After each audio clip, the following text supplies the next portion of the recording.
Special గా ముఖ్యమంత్రి ఉంటాడు. కాకినాడ జిల్లా తాళ్లరేవులో దస్తావేజు లేఖర్లు, డీటీపీ ఆపరేటర్లు జీవో 396ను రద్దు చేయాలని డిమాండ్ చేస్తూ పెండౌన్ ఆందోళన చేపట్టారు.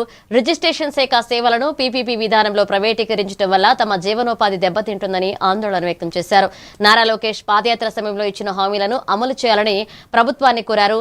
ఇక ఏపీ దస్తావేజు లేఖర్ల సంఘ పిలుపు మేరకు చేపట్టిన నిరసనలో తాళ్లరేవు మండల లేఖర్లు, డీటీపీ ఆపరేటర్లు, స్టాంప్ వెండర్లు పాల్గొన్నారు. నిర్వాహక సమ్మె చేయడానికి నిశ్చయించుకుంటున్నాము. ఈ కార్యక్రమం ఉద్దేశం వచ్చేసి ప్రభుత్వం రీసెంట్గా ప్రవేశపెట్టిన పీపీపీ విధానం రద్దు చేయాలని రాష్ట్ర లేఖల సంఘం పిలుపు మేరకు ఈ కార్యక్రమాన్ని చేపట్టాం.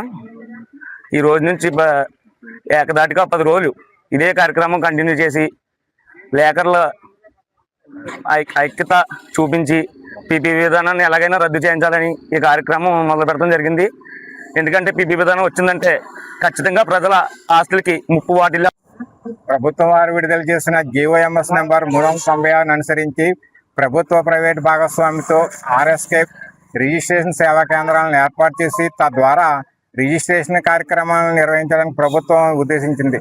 దీన్ని అనుసరించి రాష్ట్ర సంఘం మేరకు దస్తావేజు లేఖర్లు వారి జీవనోపాధిని కోల్పోయి వారి భవిష్యత్తు రోడ్డును పడే ప్రమాదం ఏర్పడింది. కావున ప్రభుత్వం దయించి ఈ జీవోఎంఎస్ నెంబర్ 396 రద్దు చేసి మా జీవనోపాధికి ఎటువంటి భాగం కలగకుండా చూస్తారని ఆశిస్తూ ఈ పత్రికాముఖంగా వినయం